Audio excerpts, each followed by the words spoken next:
السلام علیکم ورحمۃ اللہ وبرکاتہ۔ عزیز طلباء و طالبات، کہانیاں سننا اور سنانا انسان کی فطرت میں شامل ہے۔ کہانیاں سننے، پڑھنے یا سنانے کے لیے عمر، مقام یا مرتبے کی کوئی قید نہیں ہے۔ ہر عمر اور ہر جنس کے لوگ یعنی مرد اور عورتیں، بچے، جوان اور بوڑھے سبھی شوق سے کہانیاں سنتے بھی ہیں، سناتے بھی ہیں اور پڑھتے بھی ہیں۔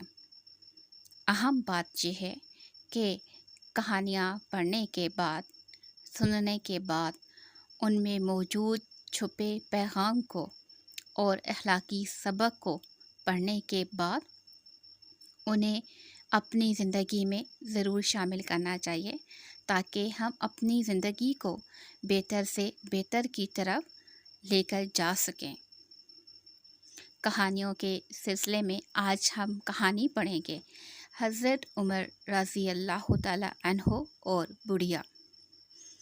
حضرت عمر رضی اللہ تعالی عنہ دن کو حکومت کا نظم و نسق چلاتے اور رات کو گلی کوچوں میں گھوم پھر کر لوگوں کا حال معلوم کرتے تھے۔ ایک دفعہ آپ رضی اللہ تعالی عنہ گشت کر رہے تھے۔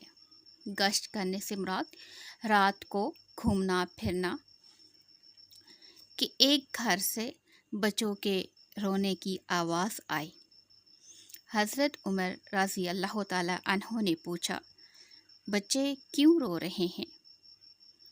ایک بڑھیا نے دروازہ کھولا اور بتایا کہ بچے بھوکے ہیں، گھر میں کھانے کو کچھ نہیں۔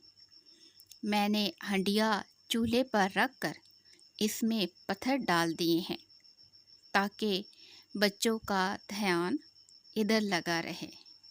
دھیان سے مراد خیال، اور وہ انتظار کرتے کرتے تھک کر سو جائیں۔ یہ سن کر حضرت عمر رضی اللہ تعالی عنہ کا دل تڑپ اٹھا۔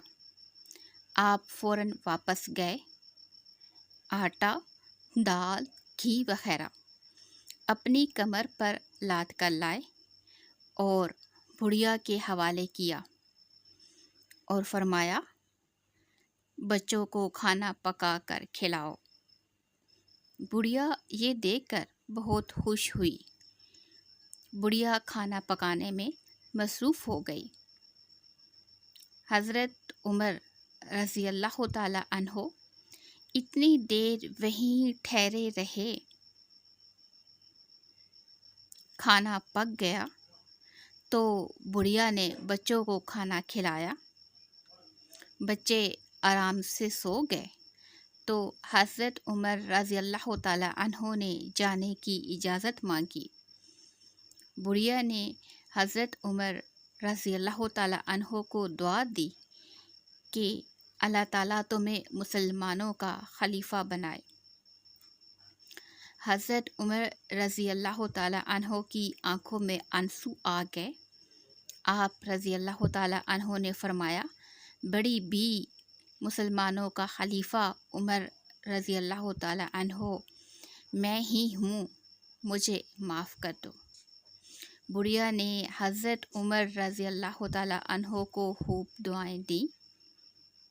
نتیجہ خدمت میں عظمت ہے۔